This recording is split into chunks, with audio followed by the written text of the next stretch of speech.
Shalom, selamat pagi.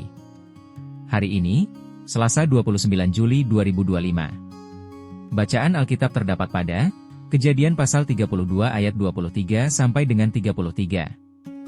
Dan Filipi pasal 3 ayat 17 sampai dengan 21.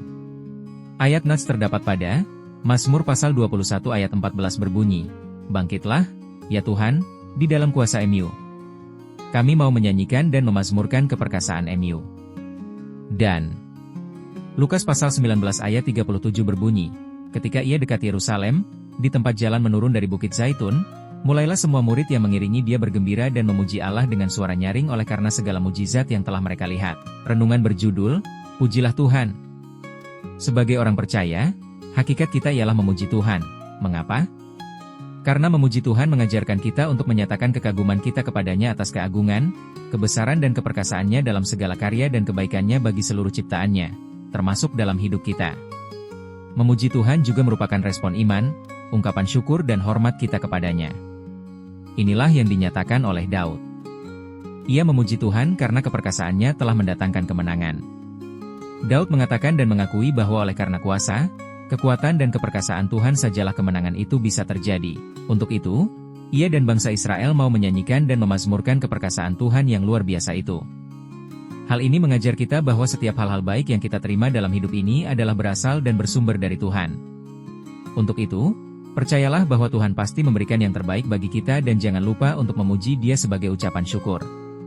Demikianlah yang dilakukan oleh para murid pada waktu itu, dalam bacaan yang kedua. Mereka, semua murid, mengiring Tuhan Yesus dengan sangat gembira dan memuji Allah dengan suara nyaring karena segala mujizat yang telah mereka lihat. Kekaguman mereka akan Tuhan Yesus dinyatakan ketika Tuhan Yesus memasuki kota Yerusalem. Tatkala para murid telah menyaksikan segala sesuatu, mujizat, yang diperbuatnya, maka mereka semua bersorak-sorai dan memuji Tuhan Yesus yang perkasa dan Raja kemuliaan yang mendatangkan kemenangan, keselamatan, bagi umatnya.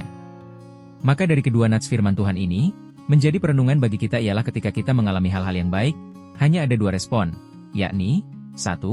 Kita mengatakan bahwa semua karena kerja keras sendiri. 2.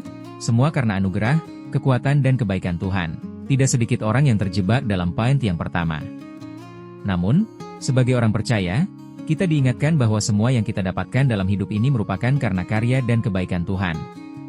Tanpa kita sadari, ada banyak hal yang terjadi karena kuasa, keperkasaan dan mujizat dari Tuhan Yesus telah kita terima, alami dan rasakan dalam hidup ini. Tidak hanya tentang hal-hal yang spektakuler, namun dari hal-hal yang kecil saja, misalnya nafas hidup, kesehatan, kekuatan, hikmat, keselamatan dan lain sebagainya. Maka atas segala sesuatu itu, patutlah kita untuk bersyukur dan memuji Tuhan senantiasa. Amin. Doa, Bapa, kami bersyukur dan memuji MU karena kuasa, keperkasaan dan mujizat MU telah kami rasakan dan alami. Terpujilah Tuhan. Amin. Ditulis oleh Vikaris Someni Fatihia. Salam bumi bersukacita dalam damai sejahtera. Terima kasih.